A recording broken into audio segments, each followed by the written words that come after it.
여러분 안녕하십니까? 1월 7일 토요일 JCM 모닝뉴스입니다. 고농도 초미세먼지가 이틀째 울산 지역을 뒤덮으면서 올해 첫 미세먼지 비상 저감 조치가 시행됐습니다. 8일까지는 초미세먼지가 지속될 것으로 보이는데요. 시민들의 각별한 주의가 요구됩니다. 박영훈 기자가 보도합니다. 지난 5일 올 들어 처음 울산에 발령된 초미세먼지 주의보가 어제도 이어졌습니다. 지난 5일 오후 세제곱미터당 81 마이크로그램을 기록했던 초미세먼지 농도는 어제 새벽에도 80 마이크로그램대를 유지했습니다. 시민들은 초미세먼지로 인한 불편을 호소했습니다. 목도 따가웠고 눈도 따가웠고요. 좀 재채기도 났고요. 많이 미세먼지 때문에 기분이 별로 안 좋았어요. 환경부는 부산과 울산 지역에 오전 6시부터 밤 9시까지 고농도 미세먼지 비상 저감 조치를 발령했습니다. 울산시는 대기배출 시설 사업장과 건설공사장에 운영 단축과 함께 5등급 차량의 운행을 제한했습니다. 건설공사장에는 비산먼지 감축을 위한 조치를 취해줄 것을 요청했습니다. 노후경차 5등급 차량을 운행 제한을 해달라는 문자 메시지를 보냈으며 대기배출 사업장에 조업 시간을 단축해서 방지 효율을 개선을 해달라고 저희들이 시달했습니다. 그리고 각종 공사장이나 도로에 저희들이 진공 흡입 차량을 이용해서 청소를 해달라고 일선 구군에 시달을 했습니다. 이번 고농도 초미세먼지는 대기 정체로 잔류 미세먼지가 축적된 상황에서 서풍을 타고 국외 미세먼지가 유입되면서 발생했습니다. 중국발 황사 유입으로 고농도 초미세먼지는 8일까지 이어질 것으로 전망됐습니다. 초미세먼지 주의보가 발령되면 야외 활동을 자제하는 것이 제일 좋습니다. 특히 호흡기 질환자나 영유아, 노약자 같은 민간계층군에 속하는 분들은 외출 자제에 각별한 주의가 필요합니다.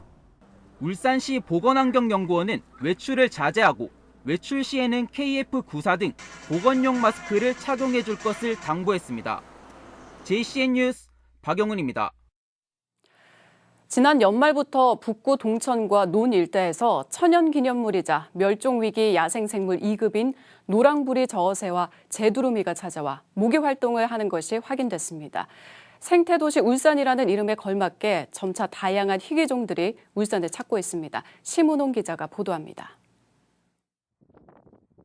북구 정자동의 한 논에서 새 한 마리가 열심히 땅을 쪼며 먹이 활동을 하고 있습니다. 자세히 보니 눈 주변으로 붉은 피부가 선명한 것이 특징인 제두루미입니다. 두루미과에 속하는 제두루미는 정수리에서 뒷목까지가 흰색으로 흰목덜미 두루미라고도 불립니다. 북구 동천에서는 노랑부리 저어새가 먹이 활동을 하는 장면이 포착됐습니다. 노랑부리 저어새가 울산을 찾은 것은 지난 2008년부터 태화강과 동천 지역 철새 조사를 실시한 이래 최초입니다. 보통 노랑부리 저어새는 부리 끝이 노랗고 주름이 있지만 동천을 찾아온 새는 분홍색을 띠는 검은색 부리에 주름이 없습니다. 또 눈앞이 탈색된 노란색이며 날개 끝이 검은 특징을 보여 어린 새로 확인됐습니다. 지난해 연말부터 울산을 찾아와 머물고 있는 제두루미와 노랑부리 저어새는 모두 천연기념물이자 멸종위기 야생생물 2급입니다. 세계자연보전연맹 적색자료 목록 가운데 취약종으로 분류될 만큼 국제적 보호종으로 알려졌습니다. 특히 제두루미는 극동 아시아에만 분포하고 있으며 경기도 연천과 포천, 순천만 등에서 월동하는 종입니다. 전문가들은 이러한 새들이 울산을 찾는 이유는 먹이가 풍부하고 안전하다고 느끼기 때문이라고 말합니다.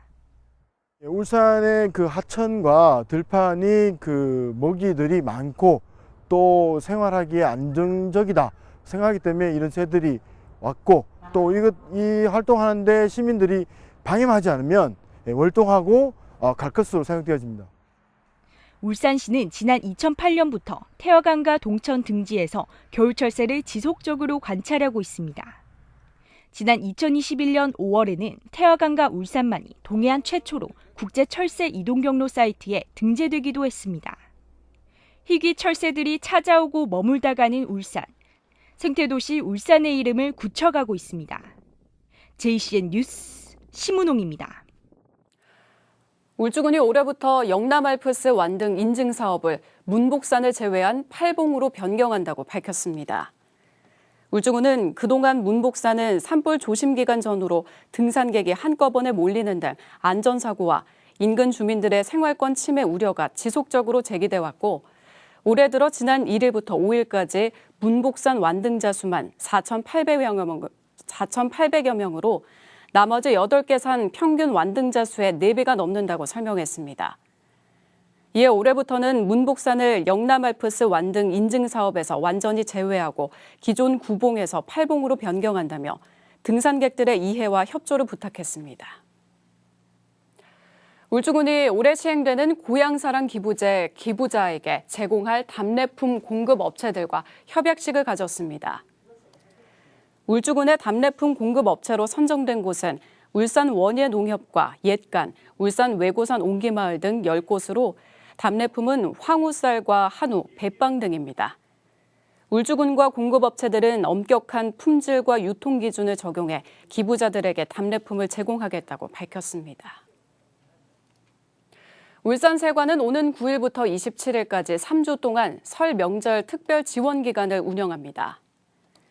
세관은 설 연휴 수출입 통관에 차질이 없도록 24시간 특별 통관 지원팀을 운영하고 긴급 통관 요청 시 공휴일이나 야간에도 24시간 통관할 수 있도록 할 방침입니다. 또 수출기업 자금 운영에 어려움이 없도록 오는 13일부터 26일까지 관세 환급 특별 지원 기간을 운영하고 환급 결정 당일 환급금을 지급할 수 있도록 지원합니다. 울산시 보건환경연구원이 설 명절을 앞두고 수요가 폭등할 것으로 예상되는 축산물에 대한 안전성 검사에 나섭니다. 울산보건환경연구원은 도축검사관을 확대 배치해 가축의 생체와 해체 검사, 위생관리를 강화하기로 했습니다. 특히 9일부터 19일까지 식육 미생물 검사를 주 1회에서 2회로 늘리고 항생제 등 잔류물질 검사 대상도 24마리에서 72마리로 확대할 계획입니다. 이와 함께 햄과 소시지 등에 대한 안전성 검사도 병행할 방침입니다. 현대중공업 노사가 10년 넘게 끌어온 통상임금 소송이 마무리될 가능성이 커졌습니다. 통상임금 대표 소송을 제기했던 노동자 10명이 어제 법원의 조정안을 받아들였습니다. 구현희 기자입니다.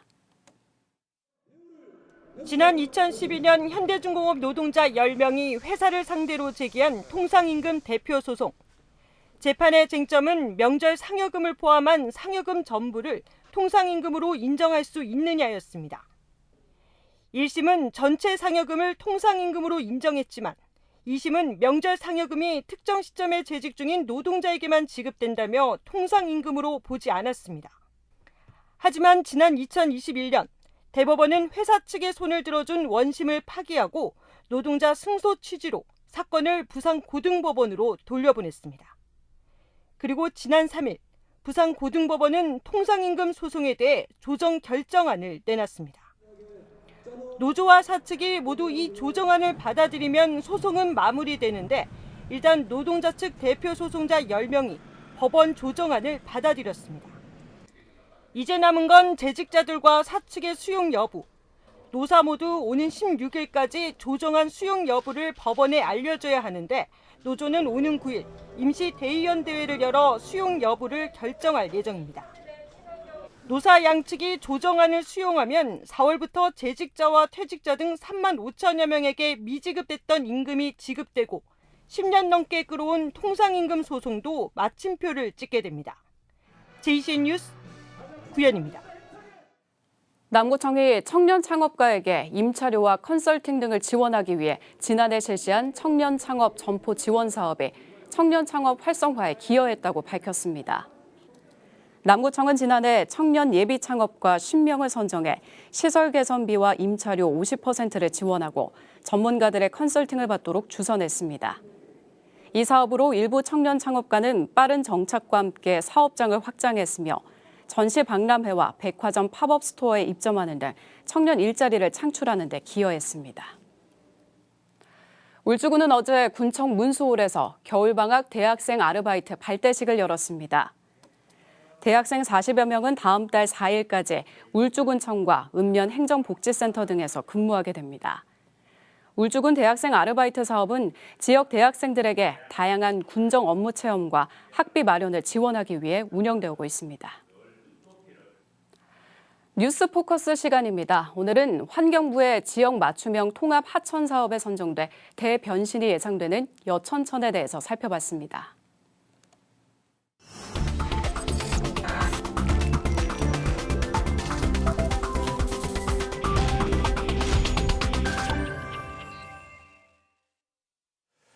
지난 연말에 울산의 국비와 교부세를 많이 확보했다는 좋은 소식이 많았습니다. 특히요, 남구의 지도가 달라질 것이라는 말이 나올 정도로 눈에 띄는 뉴스가 하나 있었습니다. 이른바 여천천의 대변신을 예고하는 2,760억 원 규모의 환경부 지역 맞춤형 통합 하천 사업에 최종 선정됐다는 소식입니다.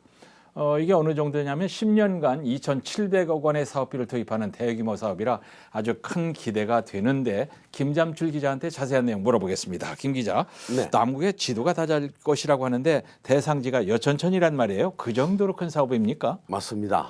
울산 발전의 엔진인 남구가 지난 연말에 이렇게 큰 사업을 확보했다는 것 그 자체도 큰 소식이죠. 네. 대상지는 여천동에서 번영로, 광로교 일대 4.2km 구간입니다.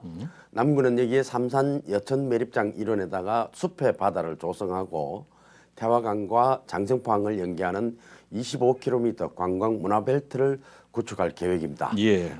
그리고 여천천에서 고려 문화마을과 울산대교를 둘러보는 관광 선박 운항을 집어넣게 되는데 이것이 크게 히트할 수 있는 콘텐츠가 될 것이다 이렇게 봅니다. 네. 남구라는 기초자치단체가 지금까지 보지 못했던 그리고 차원이 다른 이런 대규모 통합하천 사업을 따냈다 하는 예. 그 자체도 남구뿐만 아니라 울산으로 봐서도 큰 성과이자 대단한 저력으로 볼 수 있습니다. 예, 지금 말씀하신 히트할 컨텐츠 네. 아주 기대가 되는데 누구의 공로를 칭찬해야 됩니까? 일단 김기현 의원이 서울에서 발로 뛰고 예. 여러 가지 정지 작업을 하고 서동욱 남구청장과 남구청이 아주 계획을 치밀하게 잘 짰다. 예. 공모 사업이었거든요. 그리고 사업을 잘 수립했다고 평가할 수 있는 이른바 정치권과 자치단체의 협업 좋은 사례로 평가됩니다. 예. 사실 서울에 청계천이 있다면은 울산에는 여천천이 있다 이런 말이 있을 정도로 여천천은 울산을 대표하는 이수삼산의 한 축입니다. 예. 이렇게 남구의 상징인 여천천이 이제는 울산의 랜드마크가 될 수가 있고요. 예. 새로운 도심 공간으로 변신할 것으로 기대할 수 있습니다. 그러니까 구청장이 그림을 잘 그려놓고 지역 국회의원이 중앙에서 힘을 보탠 성공 사례다 이 말씀이죠? 네, 그렇게 봅니다. 김기현 의원과 서동욱 남구청장의 네트워크 또는 협력 체제 이 합작품이 결실을 맺은 것이다. 좋습니다. 이렇게 보고요. 좋습니다. 예로부터 국가의 최고 실적은 우리가 치수라고 했지 않습니까? 예. 요즘은 여기에 대해서 친수 공간을 확보하고 친수 공원 활용이 아주 중요한 덕목으로 떠오르고 있습니다. 네네. 이 조건에 남구의 여천천이 최적의 모델이 될 수 있고요. 지방하천의 새로운 모델이 될 수도 있을 겁니다. 예, 우리가 이제 하천과 더불어 살고 있는 이상 하천을 잘 관리해야 하는 것은 피할 수 없는 숙제인데 여천천이 치수와 환경이라는 두 마리 토끼를 잘 잡으면 된다 이런 말인데 중요한 건 올해 확보한 국비 중에서 가장 눈에 띄는 항목이자 예산 규모란 말이에요. 2,700억. 맞습니다. 네. 남구로서는 아주 규모가 큰 예산이죠. 네. 여천천은 앞으로 10년간의 사업을 통해서 치수와 주민 휴식, 레저, 관광까지 사업 시너지 효과를 높이게 됩니다. 네. 사업은 남구가 실시 설계와 정비 사업을 직접 수행하게 되고요. 정부 그러니까 환경부가 이를 지원하는 체계로 추진됩니다. 예. 울산은 이미 우리가 태화강을 살린 경험이 있지 않습니까? 10년 뒤에 울산은 태화강과 여천천이 함께 흐르는 지금 말씀하신 이수삼산 풍류 뱃길이 있는 낭만의 도시가 될 것이고 울산의 심장인 남구는 자부심을 갖고 이 사업을 잘 수행해 갔으면 좋겠습니다. 김잠출 기자였습니다. 고맙습니다. 울산시의회가 울산시와 시교육청의 조례 가운데 정비가 필요한 조례에 대해 입법평가를 시행합니다. 울산시의회는 정비 대상으로 분류된 조례 399건 가운데 52%인 207건은 지난해 정비를 완료했고 나머지 192건은 올해 정비를 완료할 계획입니다. 정비 대상 조례들은 입법 목적의 실현성과 상위 법령의 반영 여부 등을 면밀히 검토해 개정 절차를 거치는 방식으로 진행됩니다. 중구 드림스타트가 올해도 지역 내 드림스타트 280여 가구를 대상으로 다양한 프로그램을 운영합니다. 드림스타트 사업은 취약계층 아동이 사회 구성원으로 성장할 수 있도록 대상 가정에 다양한 맞춤형 통합 서비스를 제공하는 사업입니다.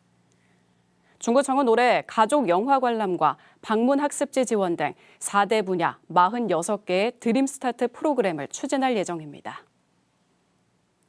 울산시 교육청이 1학교 1독서 동아리 운영을 추진하는 등 올해 독서 입문교육 운영 계획을 확정했습니다. 교육청은 올해 전체 초중고등학교를 대상으로 학교 한 곳당 독서 동아리 1개 이상을 운영하는 사업을 추진하고 학급당 연간 8만 원을 지원하기로 했습니다. 이와 함께 학교 융합 독서교육 지원과 학생 낭송 낭독 대회 개최, 인문학 전시 등도 운영할 계획입니다. 북구청은 10년째 진행 중인 공직자 성금 기탁운동 희망 365 희망나래 프로젝트를 올해도 진행한다고 어제 밝혔습니다. 북구청은 지난해 성금 기탁운동에 직원 164명이 참여해 1,600여만 원의 성금을 울산사회복지공동모금회에 지정 기탁했고 위기가구 13개 세대에 생계비와 의료비 등을 지원하는 데 쓰였다고 전했습니다. 한편 북구청은 지난 2013년부터 현재까지 도움이 필요한 소외계층 147가구에 2억 1,000여만 원을 지원했습니다. JCM 모닝뉴스를 마칩니다. 함께해 주신 여러분 고맙습니다.